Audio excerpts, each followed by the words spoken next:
Assalamualaikum warahmatullahi wabarakatuh. Selamat pagi anak-anakku.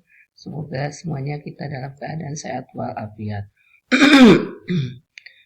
Pagi ini Ibu akan melanjutkan menjelaskan materi yaitu tentang teks cerita sejarah ya.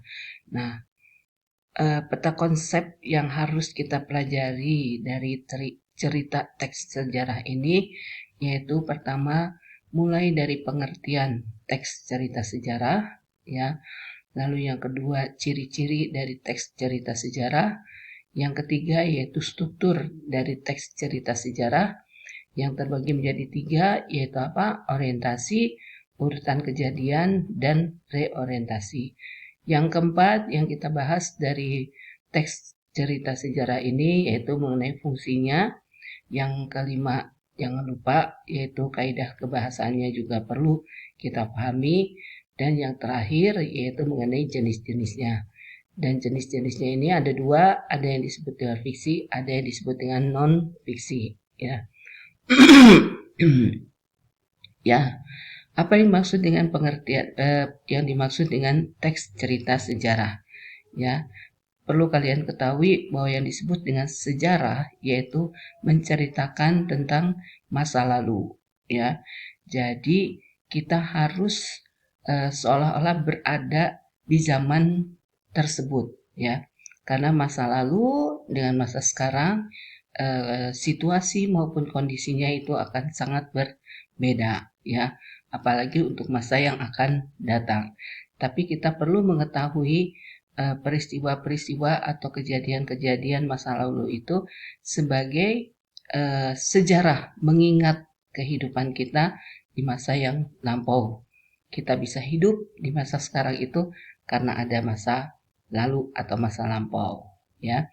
Sehingga yang dimaksud dengan teks cerita sejarah yaitu teks yang menceritakan atau menjelaskan mengenai fakta serta peristiwa di masa lalu yang menjadi latar belakang terjadinya sesuatu sehingga memiliki nilai sejarah. Jadi yang akan kita bahas kali ini mengenai teks cerita sejarah itu yaitu yang memiliki nilai sejarah. Jadi semua peristiwa masa lalu itu akan banyak sekali yang sudah kita alami, ya. Tapi dari peristiwa-peristiwa itu mungkin ada yang punya kesan tersendiri yang bisa kalian ceritakan kembali pada saat sekarang, ya. Nah itu yang Ibu tekankan untuk pembahasan kali ini, ya. Ada pula pengertian lain dari teks cerita sejarah yaitu apa? Teks cerita yang didasari dengan berbagai catatan peristiwa masa lampau kemudian dikembangkan berdasarkan bukti-bukti yang ada sehingga menjadi teks kenyataan sejarah, ya. Nah, ini contohnya berbagai catatan peristiwa masa lampau. Contohnya kita merdeka pada tanggal 17 Agustus 1945. Itu merupakan catatan yang sangat bersejarah sekali bagi bangsa Indonesia. Karena kalau misalnya tidak ada ikrar atau yang mencetuskan proklamasi pada saat itu, mungkin sampai sekarang pun kita belum merdeka, ya. Nah, itu yang disebut dengan teks cerita sejarah. Nah, lanjut yaitu ciri-ciri teks cerita sejarah. Yang pertama, cirinya itu yaitu berupa sebuah fakta yang pernah terjadi, ya. Itu cerita peristiwa sejarah. Lalu disajikan sesuai dengan kronologis. Jadi cerita-ceritanya kalian bisa menyampaikannya secara kronologis atau berdasarkan urutan kejadian atau urutan peristiwa. Yang ketiga, memiliki struktur penulisan yang kita kelompokkan bagian orientasi, lalu urutan peristiwanya, dan diakhiri dengan reorientasi. Ya. Yang keempat, bentuk teks jenis ini merupakan teks cerita sejarah. Jadi ya masih pengertiannya sama, yaitu apa? Kalian tahu kalau jenis-jenis teks itu ada yang bersifat narasi, ada yang bersifat deskripsi, ada yang bersifat argumentasi, ada juga eksposisi, dan yang terakhir yaitu apa? Persuasi. Maka bentuk teks cerita sejarah ini umumnya berupa urutan kronologis. Jadi bisa saja kita sebut sebagai jenis narasi, ya.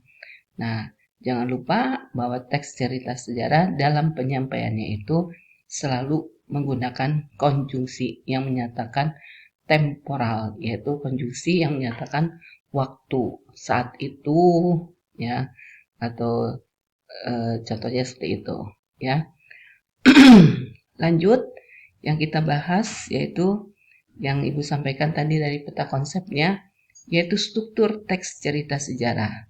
Struktur teks cerita sejarah itu ada yang disebut dengan bagian orientasi, ada yang disebut dengan insiden atau urutan kejadian, dan yang terakhir yaitu reorientasi. Ya. Fungsinya apa? Kita mengetahui teks cerita sejarah itu.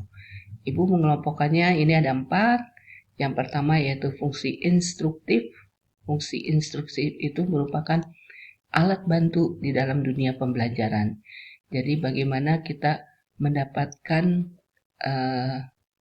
materi-materi atau pembelajaran tentang teks cerita sejarah itu, bahwa kita harus secara tegas, ya, meyakinkan peristiwa yang sudah terjadi di masa lampau itu benar-benar merupakan fakta, ya. Yang kedua, fungsi edukatif. Fungsi edukatif itu merupakan dapat dijadikan sebagai petunjuk serta pelajaran kehidupan kepada manusia dalam berperilaku.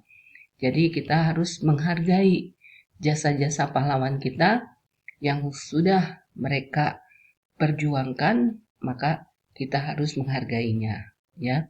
Fungsi inspiratif. Fungsi inspiratif itu dapat memberikan imajinasi, inspirasi, serta kreativitas untuk keberlangsungan hidup berbangsa dan bernegara menjadi lebih baik. Jadi contohnya kalian bisa saja membaca buku-buku tentang tokoh-tokoh yang kalian idolakan. Contohnya B.J. Habibie, Daus Dekker, ya, ini ya, atau istilahnya Pangeran Diponegoro, begitu ya. Nah, itu merupakan imajinasi, ya, merupakan dapat memberikan imajinasi atau inspirasi untuk kalian menginginkan sesuatu yang sudah dicontohkan oleh beliau, ya. Dan yang terakhir yaitu fungsi rekreatif. Fungsi rekreatif yaitu dapat memberikan rasa gembira serta senang kepada para pembacanya.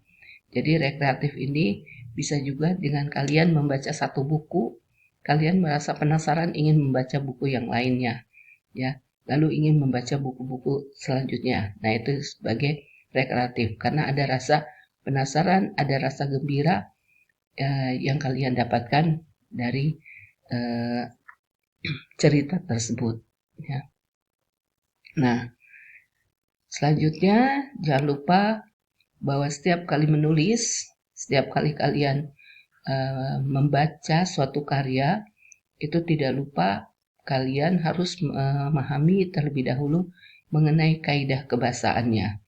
Nah, kaidah kebahasaan dalam teks cerita sejarah yang perlu kalian perhatikan yaitu penggunaan pronominanya.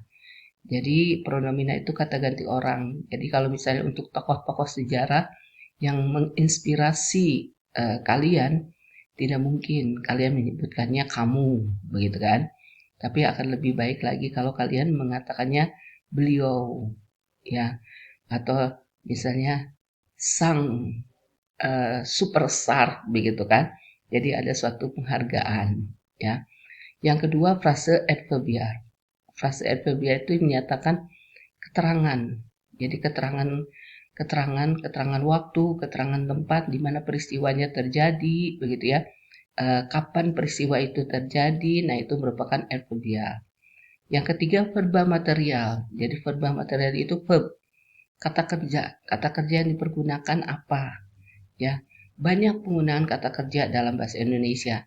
Tapi dalam rangkaian kalimatnya kalian bisa menggunakan atau bisa memilih kata kerja yang sesuai dengan kalimatnya, ya. Yang keempat yaitu konjungsi temporal yang sudah Ibu sampaikan tadi, yaitu menyatakan apa? Kata-kata sambung yang menyatakan apa? Waktu, ya. Waktu itu biasanya sementara itu, saat itu, kejadiannya di mana, seperti itu sama, ya. Dan terakhir menggunakan kalimat menjemuk, ya. Apa maksud dari penggunaan kalimat menjemuk?